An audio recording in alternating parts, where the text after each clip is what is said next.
Polka. Chaque photo a son histoire.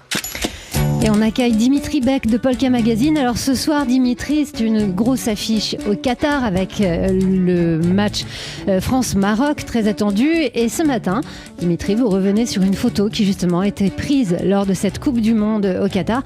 C'est la sélection de Polka Magazine. C'est un plan serré dont on va vous parler aujourd'hui. C'est un plan serré dans les tribunes du stade Ahmad bin Ali de Doha. Il y a deux supporters, un homme et une femme côte à côte. À droite de la photo, la femme présente un regard grave de douleur. Sur son visage, un maquillage qui fait froid dans le dos. De ses yeux humides coulent des larmes rouges, comme une rivière de sang sur les joues de son visage. Ses cheveux aussi sont rouges, sertis d'un serre-tête blanc immaculé. Le contraste est vraiment saisissant. Sur son front à cette femme, est peint, comme sur les joues de l'homme à ses côtés, le mot Iran. En place de la lettre A, le dessin d'un cœur aux couleurs nationales iraniennes, vert, blanc et rouge. La jeune femme brandit devant elle un maillot blanc floqué en lettres rouges au nom de Mahsa Amini. Mahsa Amini avec le chiffre 22. Mahsa Amini, c'est le nom de cette étudiante iranienne qui est morte le 16 septembre dernier après sa détention par la police des mœurs qui l'avait arrêtée pour un voile mal porté dans les rues de Téhéran. Mahsa Amini est devenue une figure emblématique du mouvement de la révolte contre le régime des mollahs. Et 22, ce n'est pas le chiffre du maillot du meilleur joueur de l'équipe nationale iranienne. Non, 22, c'était l'âge de Mahsa Amini le jour de sa mort.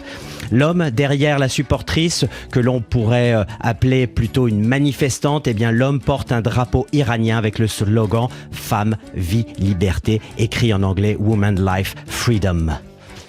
Alors, ce duo a été exclu des tribunes, mais on a vu d'autres mouvements de supporters lors de cette Coupe du Monde, d'autres mouvements en hommage ou en référence à la mort de Mahsa Amini. Oui, beaucoup d'autres supporters iraniens et des manifestants en sont venus utiliser cette tribune qu'est la Coupe du Monde pour exprimer leur révolte et leur soutien au peuple iranien. Ont essayé de rentrer dans les tribunes avec des t-shirts et donc toujours jouer avec les forces de sécurité qataries. Mais voilà, à l'image aussi, sur scène, sur scène, quand je dirais, c'est au milieu du stade, les footballeurs, et ça c'est rare, les footballeurs iraniens eux-mêmes avaient refusé de chanter l'hymne national. Alors là, sur la photo dont on vous a parlé, c'était un match contre le Pays de Galles le 25 novembre sur cette photo de Baptiste Fernandez pour l'agence Icon Sport. Et là, on voit bien, à travers l'image, que la planète foot, aussi est la planète de la révolte, le moyen d'exprimer ses colères par l'image. Au moment d'un événement mondial, le courage des femmes et des hommes iraniens se sont exprimés là aussi sans frontières. La sélection photo de Polka Magazine, commentée aujourd'hui par Dimitri Beck. Polka. Chaque photo a son histoire.